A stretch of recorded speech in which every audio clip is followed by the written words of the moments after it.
باب اسم من ظلم شیئا من الارض. اسم گناہ من ظلم جو کوئی ظلم کرے چھین لے شیئا کچھ من الارض زمین میں سے، یعنی اگر کوئی شخص کسی کی زمین کا کوئی حصہ چھین لیتا ہے، ناحق کسی کی زمین پر قبضہ کر لیتا ہے، یا قبضہ گروپ کا کوئی فرد ہوتا ہے تو اس کی سزا کیا ہے.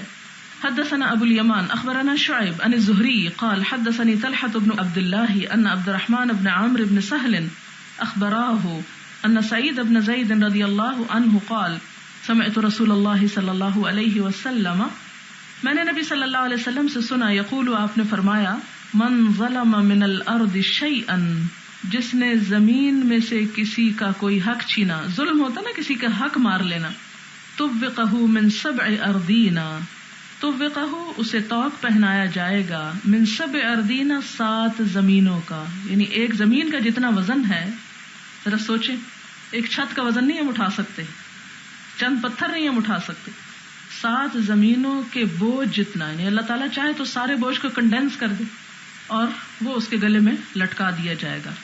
تو یہاں یہ ہے کہ اگر کسی نے ناحق کسی کے کسی زمین کے حصے پر، حتیٰ کہ وہ حصہ صرف کہتے ہیں کہ ایک بالشت بھی ہو تو بھی اتنی شدید سزا ہے. اگر اس بات کو ہمارے مسلمان سمجھ لیں تو عدالتوں میں سے بہت سے مقدمات خود بخود خارج ہو جائیں. کہ بعض اوقات دوسروں کی زمین پہ اس لیے قبضہ کر لیا جاتا ہے کہ ان کے پاس کوئی زمین ہونے کا پروف نہیں ہوتا. حدثنا ابو معمر حدثنا عبد الوارث حدثنا حسین ان یحیی بن ابی کثیر قال حدثني محمد بن ابراہیم ان ابا سلمة حدثه انه كانت بينه وبين اناس خصومة. ابو سلمہ عبداللہ بن عبد الرحمن بن عوف نے بیان کیا کہ انه كانت بينه وبين اناس خصومة، کہ ان کے درمیان اور کچھ لوگوں کے درمیان کچھ جھگڑا تھا. فذكر لعائشة رضی اللہ عنہا، تو انہوں نے حضرت عائشہ رضی اللہ تعالی عنہا سے اس جھگڑے کا ذکر کیا. فقالت له، تو حضرت عائشہ نے ان سے کہا، یا ابا سلمہ اجتنب الارض، اے ابو سلمہ بچنا زمین سے، یعنی زمین کو ناحق لینے سے اجتناب کرنا. فإن النبی صلی اللہ علیہ وسلم قال، کیونکہ آپ صلی اللہ علیہ وسلم نے فرمایا، من ظلم قید الشبر من الارض، جس نے ظلم سے لیا زمین کا ایک بالشت حصہ بھی، یعنی ظلم سے کسی سے چھین لیا، طوقہ من 7 اردین، تو اسے 7 زمینوں کا طوق قیامت کے دن پہنایا جائے گا.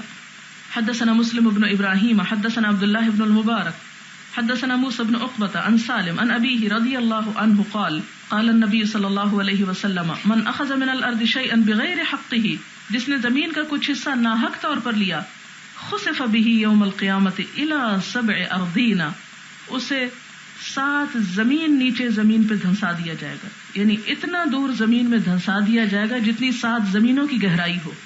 دھنسنا ایسے جیسے زمین میں ڈوبنا. تو جو شخص ناحق کسی کی زمین پر قبضہ کرتا ہے وہ قیامت کے دن 7 زمینوں کے اندر دھنسا دیا جائے گا. اور وہ طوق بنانا بھی ایک طرح سے یہی ہے کہ وہ ان کے اندر دھنس جائے گا. قال الفربری قال ابو جعفر ابن ابی حاتم قال ابو عبد الله هذا الحديث ليس بخراسان في كتب ابن المبارک املاه عليهم بالبصرہ. امام بخاری کہتے ہیں کہ یہ حدیث جو ہے عبداللہ بن مبارک کی کتاب میں نہیں ہے جو انہوں نے خراسان میں لکھی تھی، بلکہ یہ بصرے میں انہوں نے حدیث سنائی. یہ انہوں نے علم حدیث کی ایک چھوٹی سی بات ساتھ ایڈ کر دی. باب اذا اذن انسان لآخر شیئا جاز، کوئی شخص دوسرے شخص کو کسی بات کی اجازت دے تو وہ کر سکتا ہے. حدثنا حفص بن عمر حدثنا شعبہ عن جبلہ كنا بالمدینہ فی بعض اہل العراق فاصابنا سنۃ، ہم مدینہ میں عراق والوں میں تھے کہ ہم پر قحط آیا. فکان ابن زبیر یرزقنا التمر، تو عبداللہ بن زبیر ہمیں کھجور کھلایا کرتے تھے. فکان ابن عمر رضی اللہ عنہما یمر بنا، حضرت عبداللہ بن عمر ہم پر سے گزرتے تھے. فیقول، تو کہتے تھے، ان رسول اللہ صلی اللہ علیہ وسلم، کہ نبی صلی اللہ علیہ وسلم نے نہا منع فرمایا ہے، ان الاقران، 2 کھجوریں اکٹھی کر کے کھانے سے. قرن کا مطلب ہوتا ہے ساتھ ملا دینا، قرین ساتھی.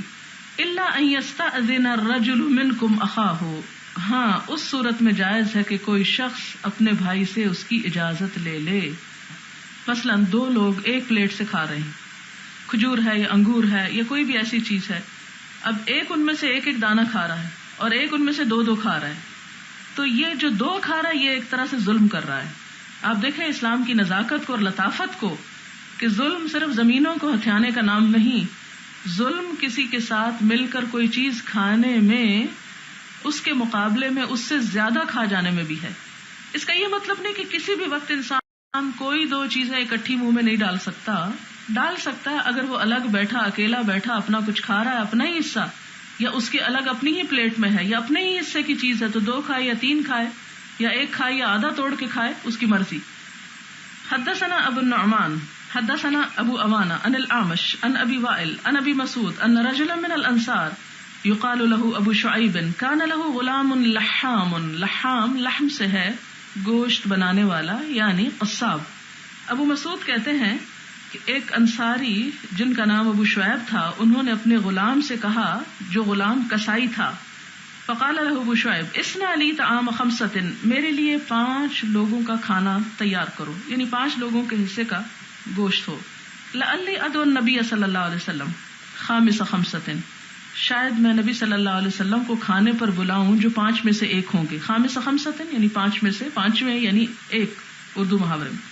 وہ ابصر فی وجہ نبی صلی اللہ علیہ وسلم الجوع، اور انہوں نے نبی صلی اللہ علیہ وسلم کے چہرے پر بھوک کو ملاحظہ کیا تھا، یعنی آپ صلی اللہ علیہ وسلم کی حالت دیکھی کہ لگتا ہے کہ آپ کو بھوک لگی ہے، تو انہوں نے اپنے غلام کو کہا کہ 5 لوگوں کا کھانا تیار کرو۔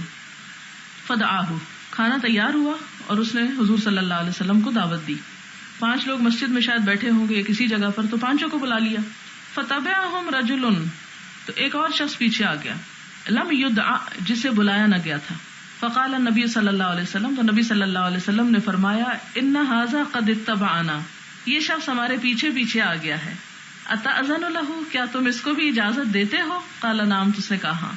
یعنی اس سے بھی آپ اندازہ لگائیں اس بات کی احتیاط کا، ہمارے ہاں شادی کارڈ کے اوپر اگر ایک شخص کا نام ہے تو وہ اپنے ساتھ 5 بچوں کو بھی لے کے چل پڑتا ہے، تو یہ ایک ناروا بات ہے۔ اگر کارڈ کے اوپر ود فیملی لکھا ہے تو غور سے پڑھ لیں، پھر تو آپ کو اجازت ہے، اور اگر نہیں لکھا تو پھر اتنے ہی جائیں جتنے کا نام لکھا ہے، اس لیے کہ اس سے میزبان کو زحمت ہو سکتی ہے، تکلیف ہو سکتی ہے۔ لیکن اگر کوئی ایسی مجبوری ہو کہ آپ بچوں کو چھوڑ نہیں سکتے، یا کوئی گھر میں ایسا مہمان آ گیا، مثلاً آپ کی ساس آ گئی ہیں، تو آپ یہ نہیں کر سکتے کہ خود چلی جائیں اور ان کو چھوڑ جائیں، تو اس صورت میں کیا ہے کہ آپ کیا کریں، میزبان سے پوچھ لیں کہ کیا آپ مجھے اجازت دیتے ہیں کہ میں اپنے ساتھ اتنے مہمان بھی لے آؤں؟ اگر وہ اجازت دے پھر تو ہے ٹھیک، ادروائز خود بھی نہ جائے۔ باب قول اللہ تعالی وہو الد الخصام، اللہ تعالیٰ کا فرمان کہ حالانکہ وہ سخت جھگڑالو ہے، الد۔ حدثنا ابو عاصم عن ابن جریج عن ابن ابی ملیکہ عن عائشہ رضی اللہ عنہا عن النبی صلی اللہ علیہ وسلم، نبی صلی اللہ علیہ وسلم سے روایت ہے، آپ نے فرمایا، حضرت عائشہ روایت کرتی ہیں، ان ابغض الرجال الی اللہ الالد الخصم، آپ نے فرمایا اللہ کو سب سے زیادہ ناپسند وہ شخص ہے جو سخت جھگڑالو ہے، ہر چھوٹی بڑی بات میں جھگڑا ڈال دے، فساد پیدا کر دے۔ اللہ تعالیٰ کو سخت مبغوض، ناپسند، جس سے اللہ تعالیٰ بغض رکھتے ہیں، جس کو اچھا نہیں سمجھتے، الالد الخصم، شدید جھگڑالو انسان، یعنی چھوٹی چھوٹی باتوں پر نوکروں سے الجھنا، ساتھ والوں سے الجھنا، اور چھوٹی چھوٹی چیزوں کے اوپر حساب کتاب کرنے بیٹھ جانا، اور اپنا حق کبھی معاف نہ کرنا، لوگوں سے ہر وقت شکایت کا ہی رویہ رکھنا۔ باب اثم من خاصم فی باطل وہو یعلمہ، گناہ اس شخص کا جو ناحق جھگڑے، ناحق سمجھ کر، یعنی کسی بات کو باطل بھی سمجھتا ہے، ناحق سمجھتا اور پھر اس کے بارے میں جھگڑا بھی کر رہا ہے۔ مثلاً اس کو پتا ہے کہ یہ قلم میرا نہیں، اور پھر بھی جھگڑا کر کے وہ قلم جو ہے اپنی طرف لیے چلے جا رہا ہے، کھینچ رہا ہے۔ آپ نے دیکھا ہوگا کہ بعض اوقات اسکول میں بچے ایک دوسرے کو بہت ایکسپلائٹ کرتے ہیں، کچھ بچے بڑے اسٹرانگ ہوتے ہیں اور کچھ بہت مسکین ہوتے ہیں، عموماً وہ دوسروں کی چیزیں چھین رہے ہوتے ہیں، اور ماں باپ ان کی اس حرکت پر کبھی توجہ نہیں کرتے، وہ کہتے کہ ہاں بہت بہادر ہے ہمارا بچہ اور بہت کانفیڈنٹ ہے، اور اگر وہ آ کے اپنا کوئی ایسا بہادری کا واقعہ سنائے تو ماں باپ اس سے منع کرنے کی بجائے اس کو مزید بکپ کرتے ہیں۔ تو یہ غلط بات ہے، اس سے غلط تربیت ہوتی ہے۔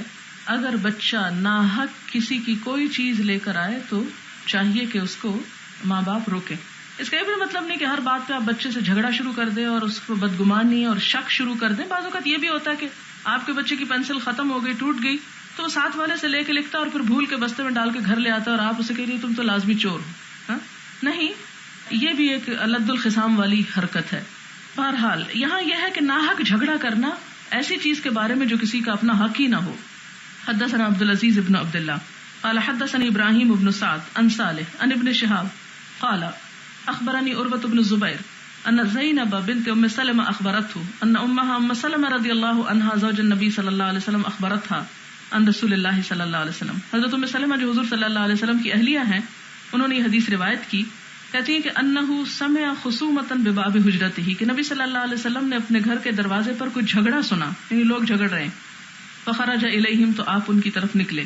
فقال، پھر فرمایا انما انا بشر، یعنی وہ جھگڑا کرتے کرتے پھر حضور تک جھگڑا پہنچا تو آپ نے فیصلہ کرتے ہوئے کیا فرمایا؟ انما انا بشر، کہ میں بھی ایک انسان ہوں.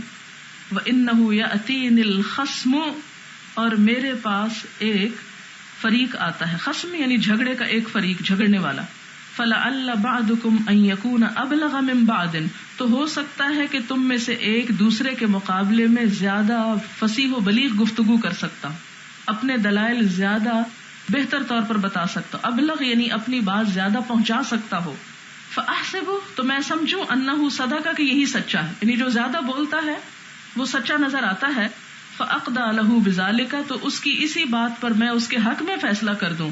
فمن قضيت له بحق مسلم، تو جس کے حق میں نے فیصلہ کیا کسی دوسرے مسلمان سے حق دلوا کر، فانما هي قطعة من النار، اور اگر وہ اس کا حق نہیں تو وہ اس کے لیے کیا ہے؟ آگ کا ایک ٹکڑا ہے. یعنی اگر کسی نے جھگڑا کر کے زیادہ باتونی ہونے کی وجہ سے دوسرے کا حق مروا لیا کسی حاکم سے، تو حاکم تو بچ جائے گا، لیکن جس نے ناحق قسم کے دلائل پیش کیے یا ناحق وکالت کی، ایون اس کی بھی پکڑ ہو جائے گی.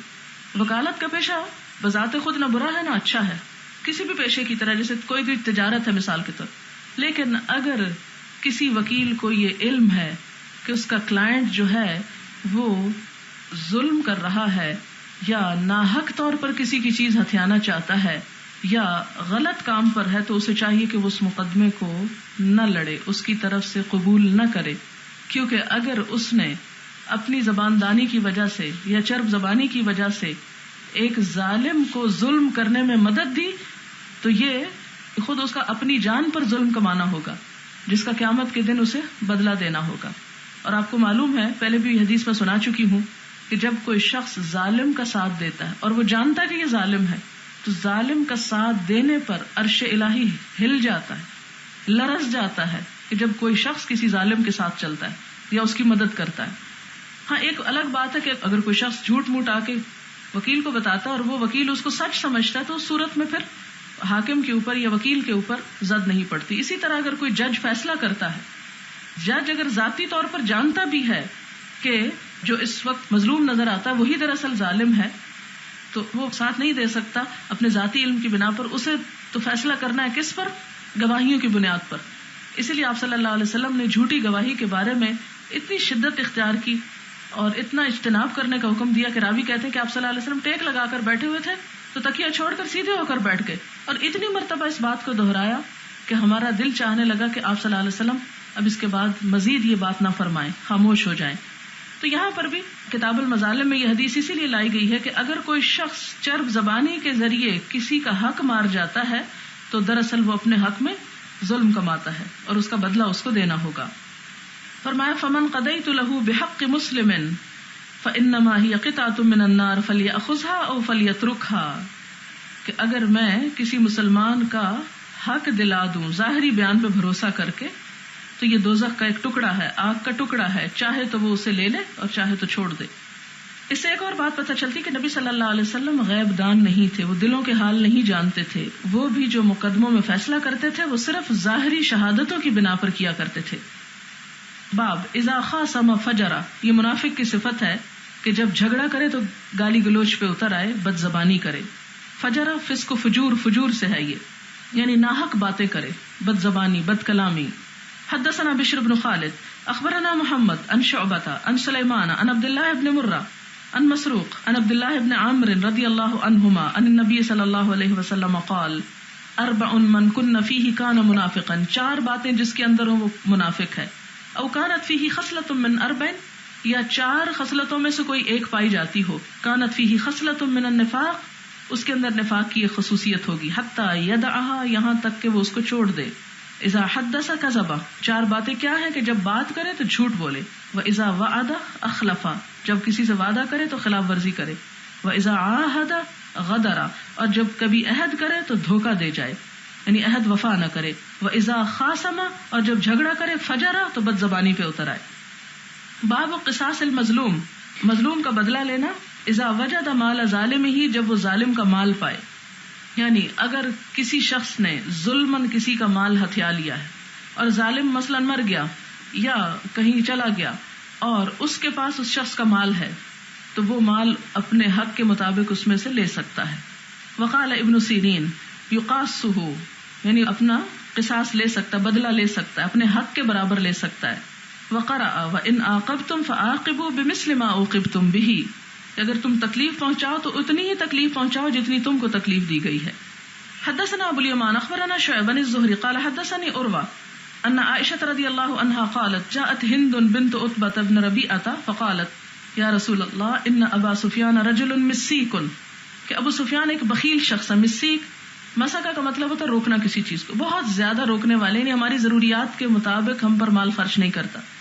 فہل علی حرج، کیا مجھ پر کوئی حرج ہے، کوئی گناہ ہے، ان اطعم من الذی لہ عیالنا، کہ میں اس میں سے اپنے بچوں کو کچھ کھلاؤں، یعنی اس کے مال میں سے اسے بتائے بغیر اپنے بچوں پہ کچھ خرچ کر دوں.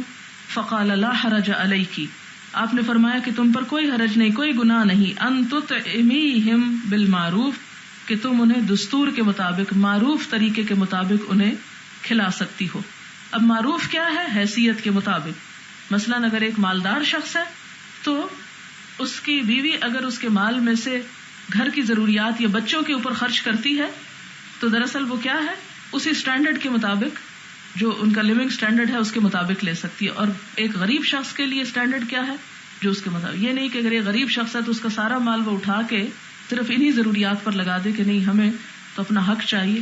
بالمعروف کی شرط یا قید جو ہے اس کو سمجھنا بہت ضروری ہے، اس لیے کہ شوہر کے اوپر لازم ہے کہ وہ بیوی بچوں کا نان نفقہ دے، ان کی جائز بنیادی ضروریات پر خرچ کرے. اگر کوئی شوہر نہیں کرتا یا نہیں کرنا چاہتا اور بیوی اس کو بتائے بغیر اس کے مال میں سے نکالتی ہے تو کتنا نکالے؟ صرف اتنا جتنا معروف کے مطابق ہو.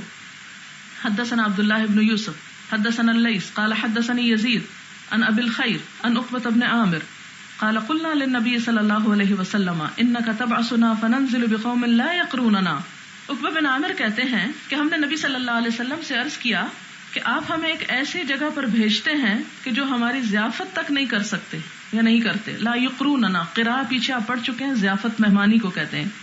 فلا تری فیہ، تو آپ اس کے بارے میں کیا کہتے ہیں؟ فقال لنا، تو آپ نے فرمایا ان نزلتم بقوم، جب تم کچھ لوگوں کے پاس جا کر اترو کا مطلب ہے جا کر رہو بطور مہمان. فامر لکم، تو حکم دیا جائے تمہارے لیے، یعنی میزبان تمہارے لیے حکم دیتا ہے کس کو؟ اپنے نوکر کو. مثلا بما ينبغي للضيف، جو ہونا چاہیے ایک مہمان کے لیے، یعنی اس کا کھانا پینا یا ضرورت کی چیز. فاقبلوا، تو اسے قبول کر لو. یعنی میزبان خود نہیں ہے. بعض اوقات ایسا ہوتا ہے نا کہ آپ کے گھر میں مہمان آتے ہیں، آپ ان کو کچھ کھلا پلا کر سلا جاتے ہیں اور خود گھر سے غائب ہوتے ہیں. اور دوپہر کے کھانے کا وقت ہو گیا، دوپہر بھی گزر گئی، شام کے کھانے کا وقت ہو گیا. آپ اپنے نوکر کو کہہ جاتے ہیں کہ ان کو فلاں فلاں چیز جو ہے وہ کھلا دینا یا ان کے لیے پکا لینا.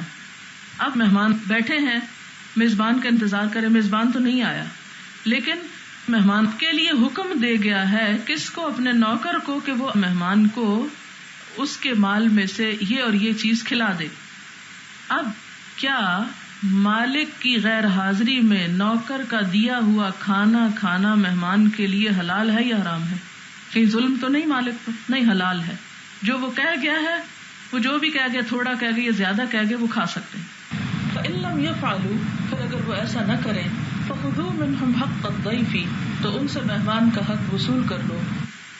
اگر کوئی میزبان گھر سے جاتے وقت نوکر کو بھی کچھ بتانا بھول گیا ہے یا کہہ کے ہی نہیں گیا، یا اس کا خیال تھا کہ وہ آ جائے گا اور نہیں آیا، مہمان پیچھے بھوکا بیٹھا ہے، اب وہ کیا کرے؟ کیا اس کی اجازت کے بغیر اس کے فریج کو کھول کر اپنا پیٹ بھر سکتا ہے یا پانی پی سکتا ہے؟ کیا کسی کے گھر میں جا کر ضرورت کی کسی چیز کو استعمال کرنا معروف طریقے سے، کیا اس کی اجازت ہے؟ اگر میزبان اس کا حق دیتا ہے خود یا دلواتا ہے تو وہ بھی لینا جائز ہے، اور اگر وہ حق نہیں دیتا تو معروف کے مطابق اس کی اجازت کے بغیر بھی لینا جائز ہے۔ یہ ظلم نہیں ہوگا، کسی کی چوری نہیں ہوگی۔ اور خصوصی طور پر عربوں کے ہاں جیسا کہ آپ جانتے ہیں کہ کوئی ہوٹلز نہیں ہوتے تھے، بعد میں سرائے بننا شروع ہوئے، تو وہاں یہ ہوتا تھا کہ جو بھی کوئی قافلہ ہوتا تھا جس بستی پہ اترتا تھا انہی کی ذمہ داری ہوتی تھی اس کو کھلانا پلانا، کیونکہ اگر وہ نہ کھلائیں تو مر جائیں۔ باب ما جاء فی السقائف، سقائف کے بارے میں، سقیفہ کے بارے میں، جیسے سقیفہ بنی ساعدہ۔ وجلس النبی صلی اللہ علیہ وسلم اصحابہ، نبی صلی اللہ علیہ وسلم اور آپ کے ساتھی جو ہیں وہ بیٹھے کس پر؟ سقیفۃ بنی ساعدہ، بنو ساعدہ کے سقیفہ پر۔ آپ نے دیکھا ہوگا کہ بعض اوقات گاؤں میں ایک تھلا سا بنا ہوتا ہے، یعنی ایک بیٹھک ہوتی ہے اور بیٹھک کے باہر ایک اونچی جگہ ہوتی ہے کہ جس میں لوگ شام کے وقت نکل کے یا رات کو بیٹھ کر بات چیت کرتے ہیں۔ وہ مہمانوں کو ریسیو کرنے کی ایک جگہ ہوتی ہے، بٹھانے کی ایک جگہ ہوتی ہے۔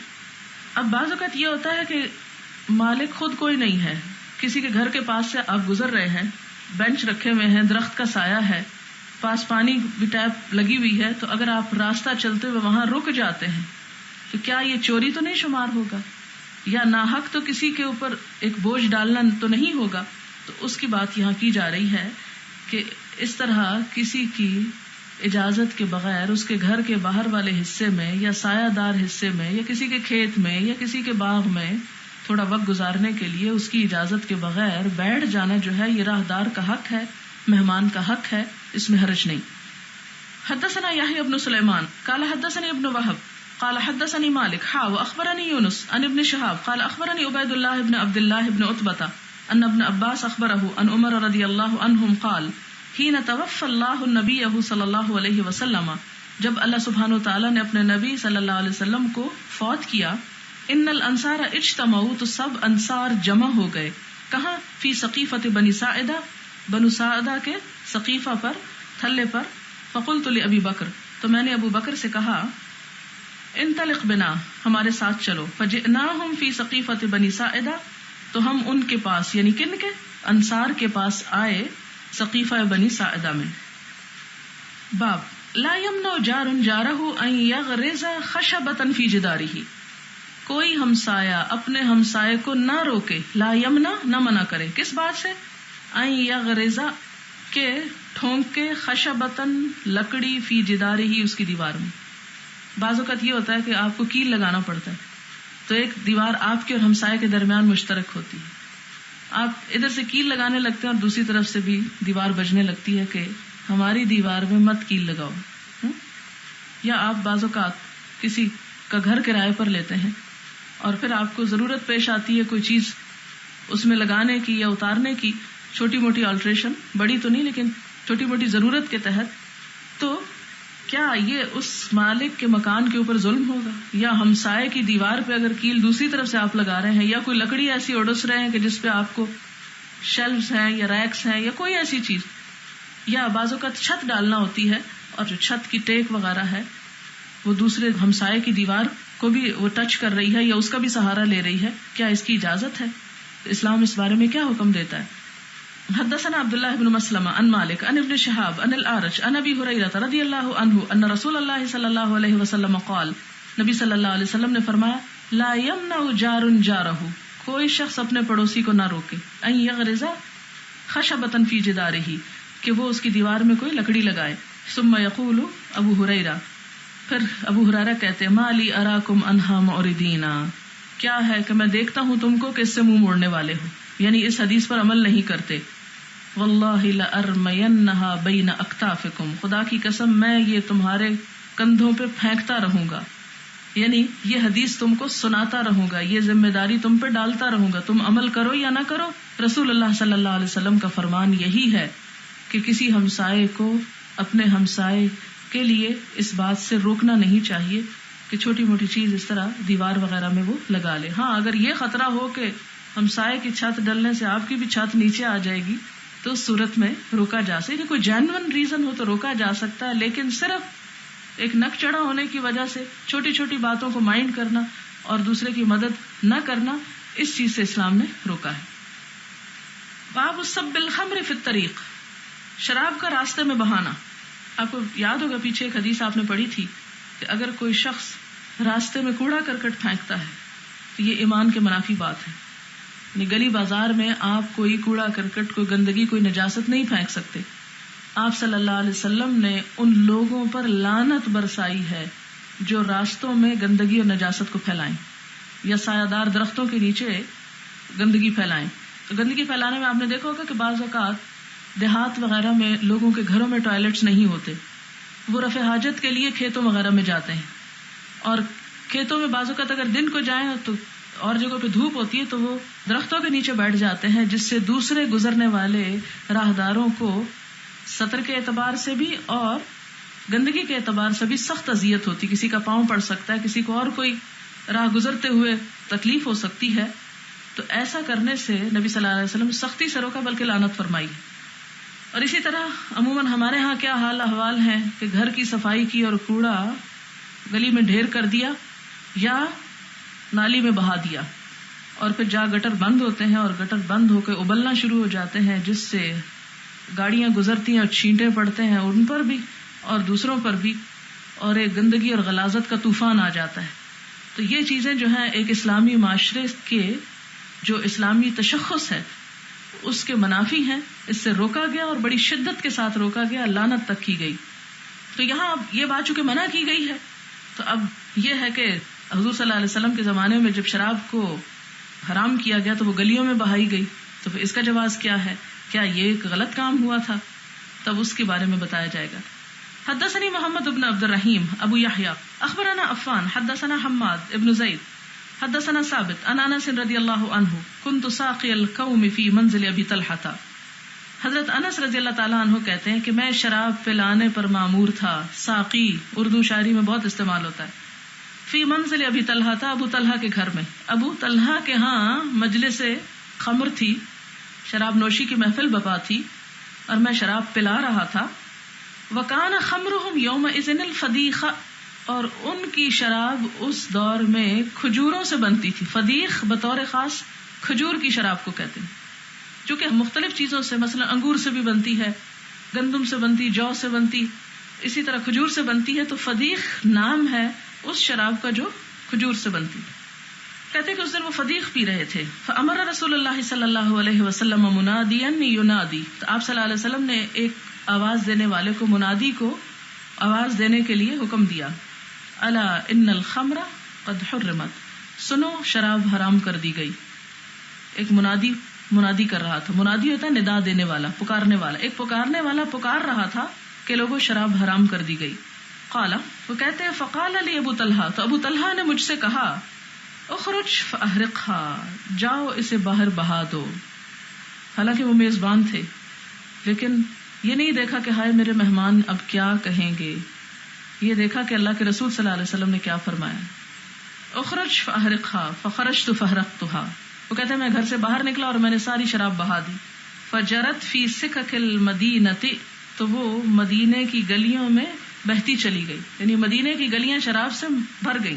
فقال بعض القوم, تو بعض لوگوں نے کہا قد قتل قوم وہی فی بطونہم, کہ بعض لوگ اس حال میں شہید ہوئے تھے, مارے گئے تھے کہ شراب ان کے پیٹ میں تھی, یعنی جنگ کرنے سے پہلے شراب پی کے گئے تھے. تو جنگ احد کی یہ بات ہے. جنگ احد کے موقع پر کچھ صحابہ کرام جو تھے وہ شراب پیے ہوئے لڑ رہے تھے اور اسی حال میں شہید ہو گئے. تو جب حرام ہوئی شراب تو ان کو فکر ہوا کہ ان کی شہادت بھی قبول ہوئی یا نہیں, کہ ان کے پیٹ میں ایک حرام چیز تھی.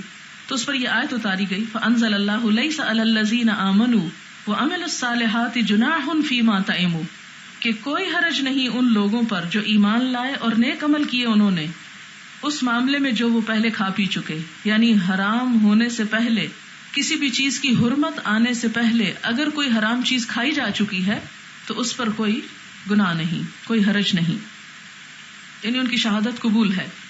یہاں پر بات یہ ہے کہ باقی گندگی تو گلی میں بہانا منع ہے, پھینکنا منع, حرام, جرم, ملعون فعل, لیکن اس کی کیوں اجازت ہے؟ اس لیے یہ اس لیے باہر نکال کے بہائی گئی تھی کہ پتہ چل جائے کہ یہ بے حرمت ہو گئی ہے چیز اور اس کی کوئی ویلیو نہیں، کوئی قدر نہیں، اور اپنے سے ایک طرح سے الزام دھونے کے لیے ایک برائی کو علل اعلان ختم کیا گیا.